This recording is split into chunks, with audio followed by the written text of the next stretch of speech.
Hello साथियों, नमस्कार।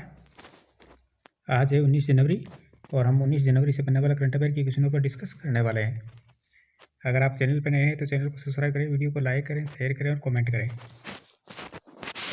चलिए, आज का पहला क्वेश्चन है कि निम्न में से किस देश में दुनिया का सबसे बड़ा ग्रीन अमोनिया प्रोजेक्ट स्थापित किया जाएगा। निम्न में से किस देश में दुनिया का सबसे बड़ा किस राज्य के अंदर सबसे बड़ा ग्रीन अमोनिया जो प्रोजेक्ट है स्थापित किया जाएगा। तो ये किया जाएगा आंध्र प्रदेश के अंदर। कहाँ किया जाएगा? आंध्र प्रदेश राज्य के अंदर। आंध्र प्रदेश के काकीनाडा में दुनिया का सबसे बड़ा ग्रीन अमोनिया प्रोजेक्ट स्थापित होगा और AM ग्रीन द्वारा ये विकसित किया जाएगा। और ये प्लांट पुराने अमोनिया यूरिया कॉम्प्लेक्स को आधुनिक ग्रीन तकनीक में बदलकर बनाया जा रहा है। और ये लगभग इसकी जो उत्पादन क्षमता है वो 1.5 मिलियन टन प्रति वर्ष रहेगी। 2027 तक 0.5 और 2028 तक 1 और 2030 तक 1.5 मिलियन क्षमता हासिल करने का लक्ष्य रखा गया है। और बिजली स्टोरेज के लिए पंप हाइड्रो प्रोजेक्ट लगाए गए हैं और इसके अंदर आंध्र प्रदेश का पिन्नापुरम प्रोजेक्ट इसकी अहम भूमिका निभाएगा। तो किस राज्य में? आंध्र प्रदेश राज्य के काकीनाडा में दुनिया का सबसे बड़ा ग्रीन अमोनिया प्रोजेक्ट स्थापित किया जाएगा। निम्न में से किस स्थान पर अंतर्राष्ट्रीय नवीकरणीय ऊर्जा एजेंसी की 16वीं बैठक का आयोजन किया गया? किस स्थान पर अंतर्राष्ट्रीय नवीकरणीय ऊर्जा एजेंसी की 16वीं बैठक का आयोजन किया गया? तो ये किया गया अबू धाबी। कहाँ किया गया? Abu Dhabi. अबू धाबी के अंदर किया गया है इसका। संयुक्त जो अरब अमीरात है वहाँ पर 10 से 12 जनवरी 2026 को। और इसका जो थीम थी तो वो थी मानवता को सशक्त बनाना और साझा समृद्धि के लिए नवीकरणीय ऊर्जा, energy humanity, renewable energy for shared prosperity. और ये नवीकरणीय ऊर्जा के बड़े पैमाने पर विस्तार 2026-27 की मध्य अवधि की रणनीति को मजबूत मंजूरी और सतत विकास के लिए वैश्विक प्रतिबद्धताओं को दोहराने पर जोर दिया गया है। नेक्स्ट क्वेश्चन है कि नीति आयोग ने हाल ही में निर्यात तैयारी सूचकांक 2024 जारी किया है। नीति आयोग ने हाल ही में निर्यात तैयारी सूचकांक 2024 है वो जारी किया है। इस रैंकिंग के अंदर पहले स्थान पर कौन सा राज्य रहा है? तो इसमें पहले स्थान पर रहा है उत्तराखंड। कौन सा राज्य रहा है? उत्तराखंड।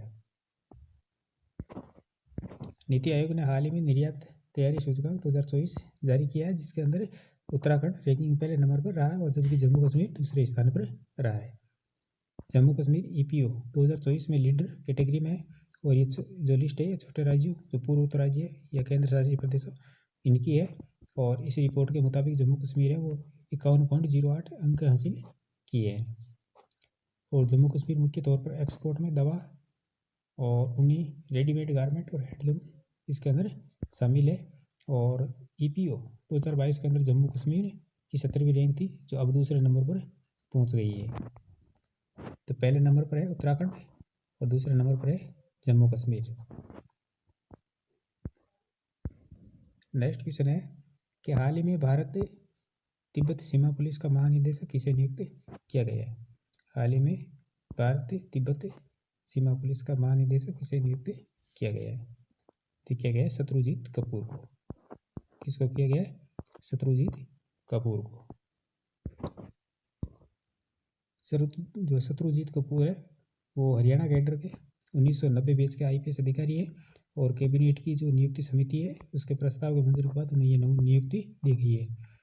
और 31 अक्टूबर ये अगले आदेश तक ITB के महानिदेशक बने रहेंगे। और उन्होंने प्रवीण कुमार की जगह ली है। किसकी? प्रवीण कुमार की। प्रवीण कुमार अब BSF के मुख्य जो प्रमुख है वो नियुक्त किए गए हैं और 30 सितंबर 2026 तक इस पद पर बने रहेंगे। और जो हिमाचल प्रदेश के IPS राकेश अग्रवाल है उनको राष्ट्रीय जांच एजेंसी NIA के महानिदेशक की जिम्मेदारी सौंपी गई है।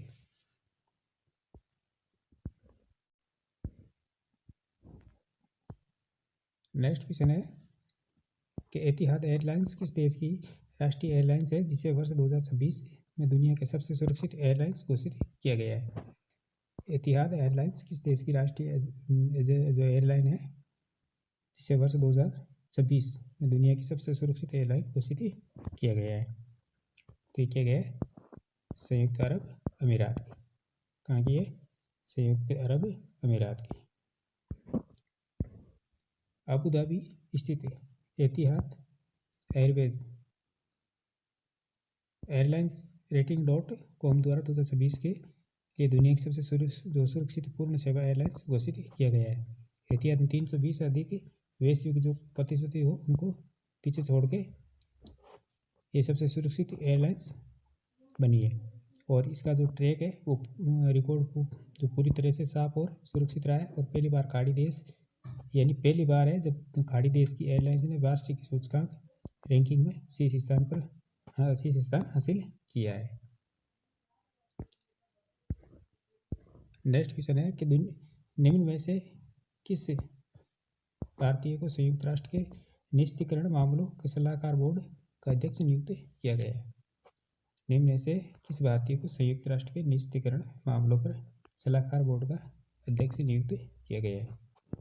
तो किया गया डी.बी. वेंकटेश को, डी.बी. वेंकटेश वर्मा को। वरिष्ठ भारतीय राजनीतिक वेंकटेश वर्मा को संयुक्त राष्ट्र के निस्तीकरण मामलों पर सलाहकार बोर्ड का अध्यक्ष नियुक्त किया गया है। और ये जब पहली बार है जब प्रमुख वैश्विक निकाय की अध्यक्षता किसी भारतीय को सौंपी गई है। और संयुक्त राष्ट्र महासचिव द्वारा 2026-27 कार्यकाल के लिए जो नियुक्ति है वर्मा को किया गया है। और इस बोर्ड की जो स्थापना है 1978 के बाद इसके बाद पहले भारतीय अध्यक्ष होंगे। और 1988 बैच के भारतीय विदेश सेवा के अधिकारी हैं। कौन है? डी.बी. वेंकटेश वर्मा।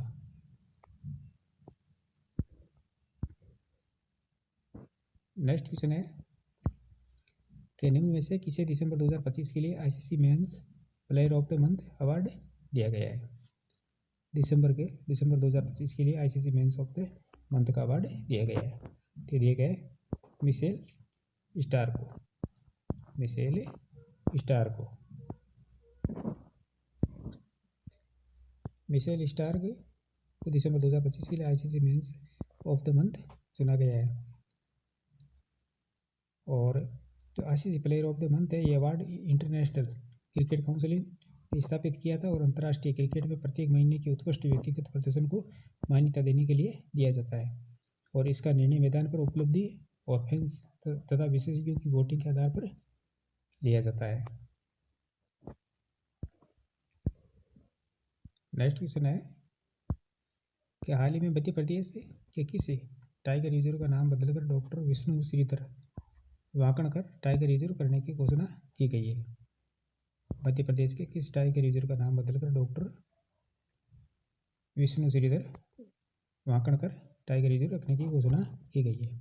तो ये है रातापानी टाइगर रिजर्व। कौन सा है? Ratapani tiger reserve. Ratapani tiger reserve जो मध्य प्रदेश में स्थित है और इसे हाल ही में प्रसिद्ध है पुरातत्वविद डॉक्टर विष्णु श्रीधर वाकणकर के नाम पर बदलने की घोषणा की गई है, जो भीमटेक व शैल चित्रों की खोज के लिए जाना जाता है। और ये मध्य प्रदेश का 8वां और भारत का 57वां टाइगर रिजर्व भी है।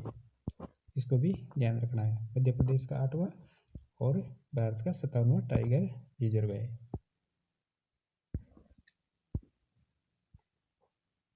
हाल ही में 14 जनवरी को भारतीय नौसेना का 2000 साल पुराना कौन सा जहाज ओमान पहुंचा है? भारतीय नौसेना का 2000 साल पुराना कौन सा जहाज ओमान पहुंचा है? तो ये पहुंचा है INSV कोर्डिने।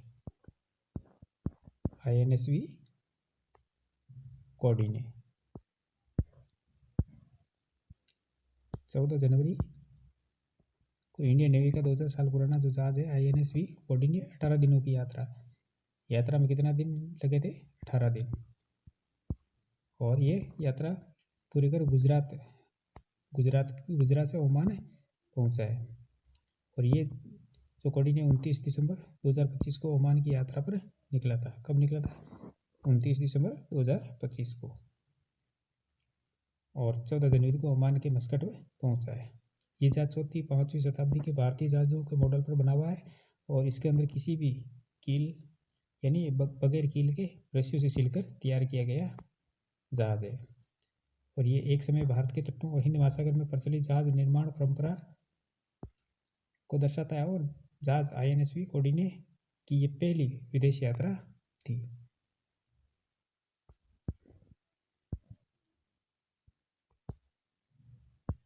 प्रीवियसली कृष्णकार रिवीजन कर लेते हैं।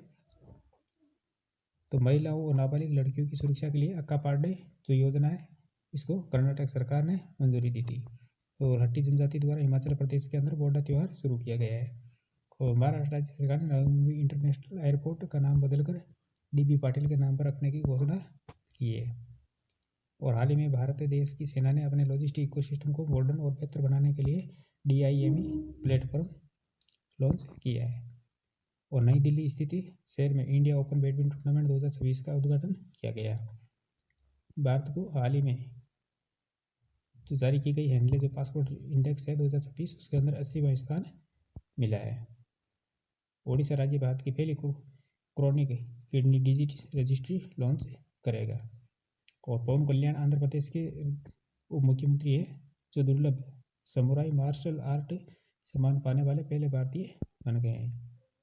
और हाल ही में भारतीय पर्वतारोही अरित्रा रॉय ने अर्जेंटीना स्थित माउंट एकानगुआ की सफलतापूर्वक चढ़ाई की है।